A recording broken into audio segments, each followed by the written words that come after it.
सुप्रभात प्यारे विद्यार्थियों। बीए द्वितीय वर्ष की आज की कक्षा में आप सभी का हार्दिक स्वागत है। आज की हिंदी साहित्य की इस कक्षा में हम द्वितीय प्रश्न पत्र के अंतर्गत एकांकी के तत्वों पर चर्चा करेंगे, जिसे हमने आज भाग 3 नाम दिया है, क्योंकि इससे पूर्व के व्याख्यानों में क्रमबद्ध तरीके से एकांकी के तत्वों पर ही चर्चा की जा रही है। आज के इस व्याख्यान में हमने पूर्व के व्याख्यानों के आगे क्रमबद्धता को देखते हुए 3 एकांकी के तत्वों का आज चयन किया है। इसलिए हमारी चर्चा का आज का जो मुख्य विषय है वो इन 3 तत्वों को लेकर के रहेगा। सर्वप्रथम हम देखते हैं आज के तत्वों में संकलन त्रय। संकलन त्रय क्या है, संकलन त्रय की एकांकी में क्या महत्ता है, या इस संकलन त्रय का प्रयोग एकांकीकार अपनी एकांकियों में किस लिए करता है। ये बात जो है इसमें बहुत ज़्यादा महत्वपूर्ण है, क्योंकि यदि किसी भी चीज़ की आवश्यकता या महत्ता उस स्थान पर नहीं है तो हम उस बिंदु को वहाँ पर नहीं दर्शाते। तो सर्वप्रथम देखेंगे कि एकांकी में स्वाभाविकता उत्पन्न करने के लिए कार्य, काल एवं स्थान की एकता का होना आवश्यक है। सर्वप्रथम यहाँ पर मैंने किस बात को सबसे महत्वपूर्ण दर्शाया कि स्वाभाविकता। अगर किसी भी चीज में जब तक स्वाभाविकता नहीं होती, या हमें वो काल्पनिक दिखती है, या वो हमें सही नहीं लगती, सत्य से थोड़ी सी दूर दिखाई देती है, तो हमारा क्या है, मानस जो है उससे स्वतः दूर चला जाता है और हम उसमें जो है पूरी तरीके से डूब नहीं पाते, या उसमें हमारा रुझान पूरी तरीके से आ नहीं पाता। तो सबसे पहले हमारा क्या उत्तरदायित्व है कि हम उस चीज को स्वाभाविक रूप में प्रस्तुत करें, जिससे वो वास्तविक रूप में सबको स्पष्ट रूप से दिखाई दे, उसमें वास्तविकता का गुण हो, जिससे वास्तविक होगी तभी जो है उसमें आकर्षण की भी क्षमता होगी। इसके लिए अगर हम स्वाभाविक किसी भी चीज को दिखाना चाहते हैं तो उसके लिए जो कार्य कर रहे हैं वो कार्य, काल यानी समय और स्थान, इन तीनों में एकता का भाव होना अत्यधिक आवश्यक है। क्योंकि यदि कार्य किया जा रहा है वो न हो और काल और स्थान को एक साथ रखा जाए, या स्थान और कार्य को एक साथ रखा जाए, काल को छोड़ दिया जाए, अगर इन तीनों में क्रमबद्ध तरीके से जो है एकता का भाव नहीं हुआ और अलगाव की स्थिति यदि इनमें आने लगी, तो स्वाभाविक रूप से इसकी महत्ता जो स्वाभाविकता की है वो अपने आप स्वतः घट जाएगी या कम हो जाएगी, चाहने के पश्चात भी जो है। यहाँ पर कहा कि एकांकी में यदि हम इस संकलन त्रय के तात्पर्य को देखें या इसकी महत्ता को यानी इसके अर्थ को देखें कि इसका क्या अभिप्राय है, तो इसको और स्पष्ट यदि हम करते हैं तो इसका अभिप्राय है कि एक ही कार्य एक ही समय में और एक ही स्थान पर होना चाहिए। अब हम इसको बहुत स्पष्ट तरीके से देखते हैं कि यदि किसी भी एकांकी की रचना की गई और वह हमें जो है किसी रंगमंच पर प्रस्तुत करनी है या कोई अन्य विषय भी हो सकता है। उन्होंने कहा कि एक ही कार्य एक ही समय में, तो हमें इस कार्य को इतने समय के अंतर्गत और इस स्थान पर प्रस्तुत करना है, यह बात पहले एकांकीकार को निश्चित करनी पड़ेगी, क्योंकि यह उसको ज्ञात है कि किस स्थान पर इसको बहुत अच्छे ढंग से प्रस्तुत किया जा सकता है, इसके लिए कितने समय की आवश्यकता होगी। तो ये सारी चीजें क्या है कि ये बहुत ज़्यादा महत्वपूर्ण है। अब इसमें अगर ये रहा कि अगर ये तीनों एक स्थान पर यानी इनको तीनों को एक साथ प्रस्तुत किया गया, तो उससे क्या होगा कि दर्शक में जो है पूर्ण अनुभूति करने की एक जो क्षमता है वो प्रबल हो जाएगी, या वो अनुभूति कर सकेगा।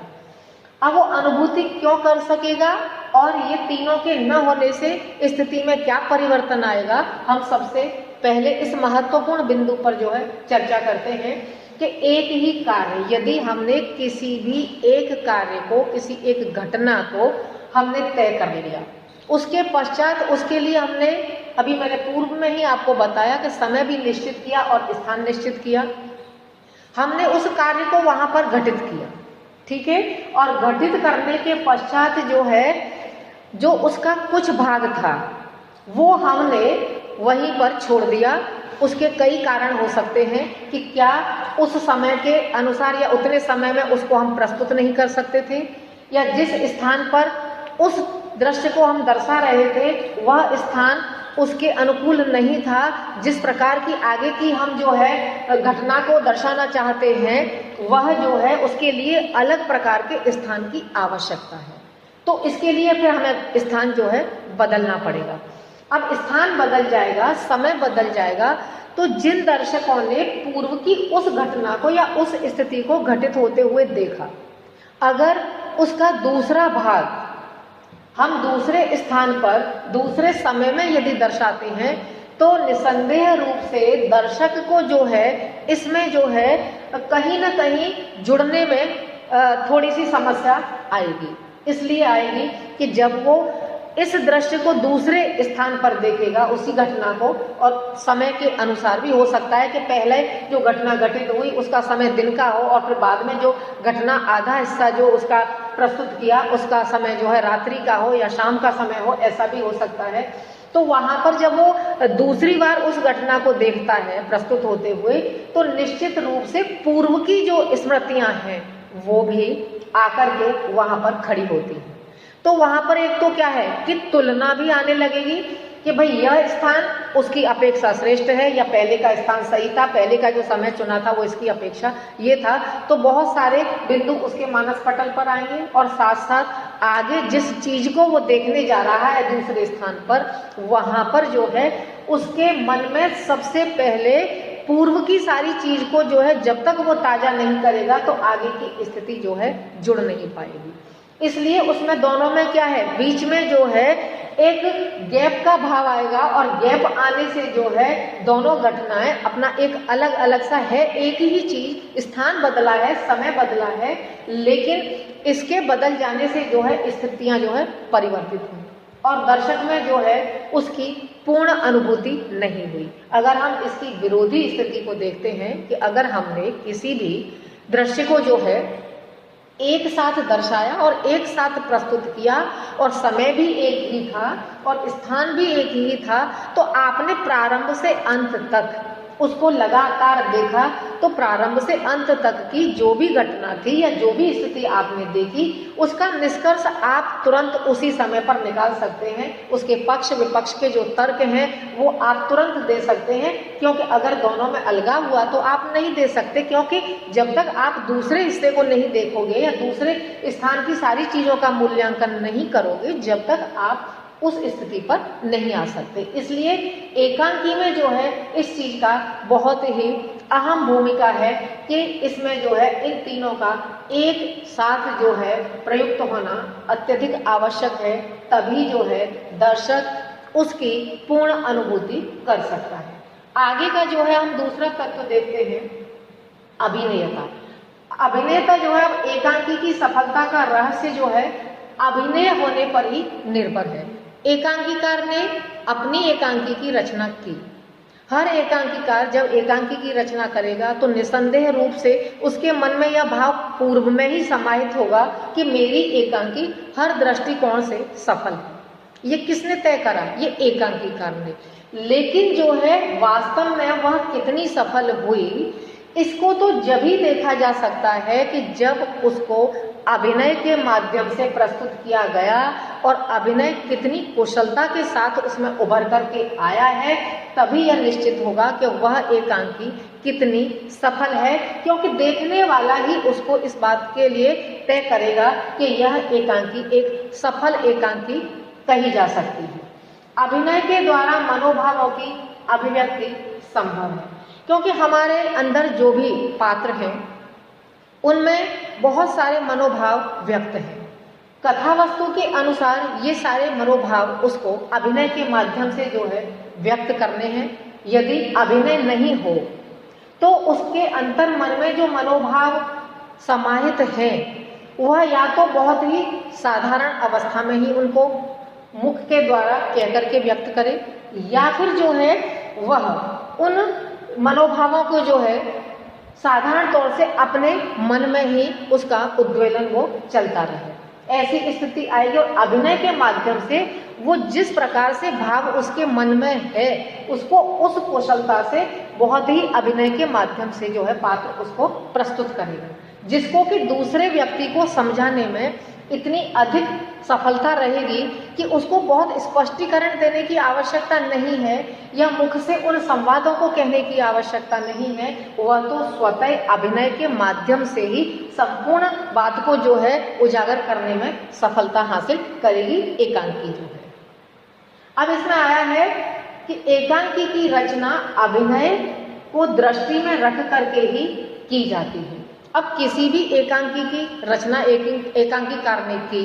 तो यह पूर्व में ही तय है कि वह जो है रंगमंच पर प्रस्तुत की जाएगी, साथ साथ उसको अभिनय के द्वारा प्रस्तुत किया जाएगा। तो इस बात का ध्यान एकांकीकार को रखना पड़ेगा ही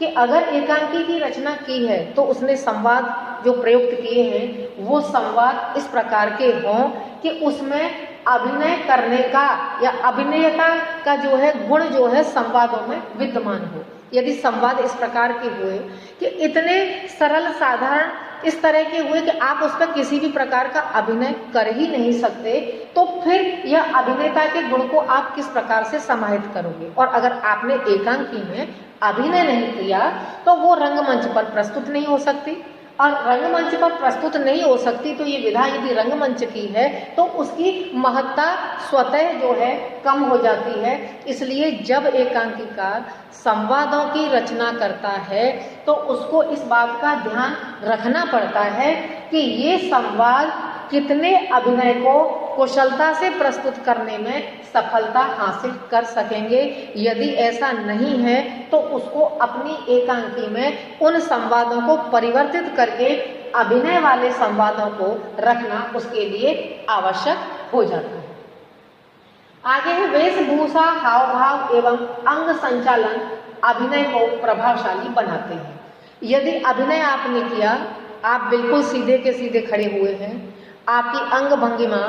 वेशभूषा आप साधारण अवस्था में ही हैं, तो वह एकांकी को अभिनय के माध्यम से भी आप उतना प्रभावशाली नहीं बना सकते। क्योंकि अगर आपको जिस पात्र का रोल यानी जैसा भी रोल आपको मिला हुआ है एकांकी में, जैसे संवाद मिले हुए हैं, आपको उसके अनुकूल हाव भाव भी प्रस्तुत करने पड़ेंगे और उसी के अनुसार वेशभूषा भी आपको धारण करनी पड़ेगी। क्योंकि यदि आपको एक पुलिस वाले का जो है रोल मिला है या एक भिखारी का रोल मिला है और आप एक राजसी वस्त्रों को पहन करके यदि आप उस रोल को करते हो तो उस रोल की महत्ता क्या है, अपने आप अभिनय करने से पूर्व ही समाप्त हो जाती है। क्योंकि उसमें यह आवश्यक है कि वेशभूषा जो होती है, वेशभूषा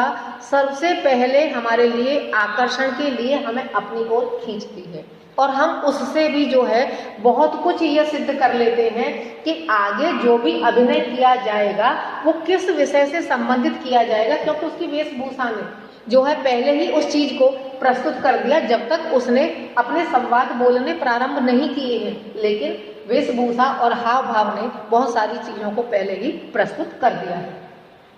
इसके बाद अंतिम आता है अंतर्द्वंद। अंतर्द्वंद से हमारा अभिप्राय है कि हृदय में विरोधी भावों का उत्पन्न होना अंतर्द्वंद है। जब हम एक ही क्रमबद्धता से एक ही विषय पर एक ही तरीके से जब सोचते हैं तो अंतर्द्वंद की स्थिति नहीं आती। वहां पर जब जो है कि एक विषय ऐसा है कि जो हमारे पक्ष में है, दूसरा विषय जो है वो हमारे लिए विपक्ष में है, यानी हमको एक ही लाभ देगा और एक जो है हमको हानि पहुंचाएगा। ऐसी स्थिति में कोई भी पात्र जो है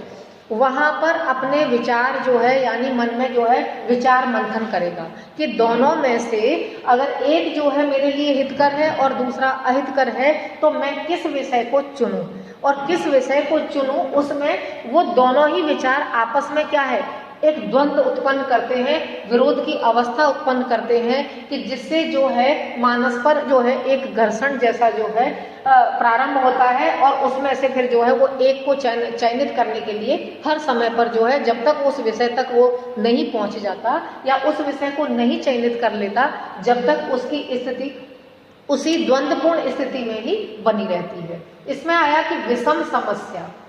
या उनके विभिन्न पक्षों पर विचार करते हैं। या तो कोई ऐसी समस्या है कि जिससे आप निकलना चाहते हैं या आप उस समस्या में उलझे हुए हो, या फिर जीवन से संबंध रखने वाले ऐसे विभिन्न पक्ष हैं कि जिनमें से आपको किसी एक पक्ष को चुनना है और दूसरे पक्ष जो है आपके लिए अनुपयोगी हैं। तो आप ऐसे जहाँ पर विषय आते हैं तो वहाँ पर पात्र जो है एकांकी में जो है विचार करने के लिए जो है मजबूर होते हैं और वो इस स्थिति में आ जाते हैं।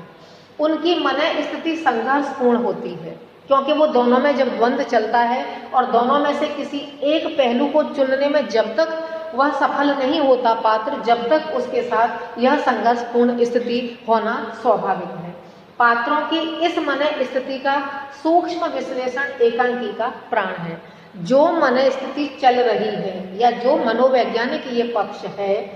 और पात्र कितना किसी भी विषय पर विचार करता है और विचार करने के पश्चात एकांकी में उस महत्वपूर्ण एक पक्ष को चुनकर करके वह प्रस्तुत करता है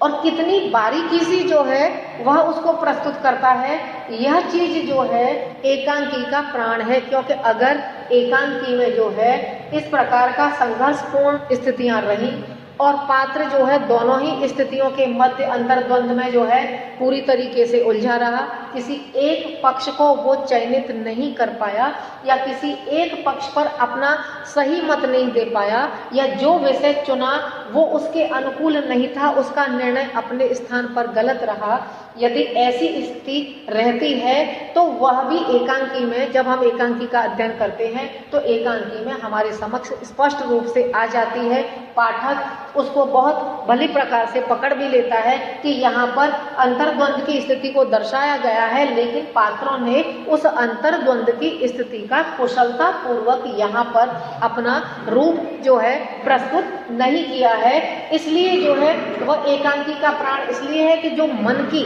जो बाहर की स्थितियां हैं उन्हें तो हम सरलता से प्रस्तुत करते हैं, लेकिन जो आंतरिक जो भाव हैं हमारे, उनको हम कितनी कुशलता से जो है एक संवादों के माध्यम से प्रस्तुत करें, यही जो है एकांकीकार और एकांकीकार में चयनित किए गए पात्रों की जो है मुख्य भूमिका रहती है। इस तरीके से जो है आज हमने एकांकी के इन 3 तत्वों पर जो है एक विस्तृत चर्चा की और आज के इस व्याख्यान को हम यहीं पर समाप्त करते हैं। धन्यवाद।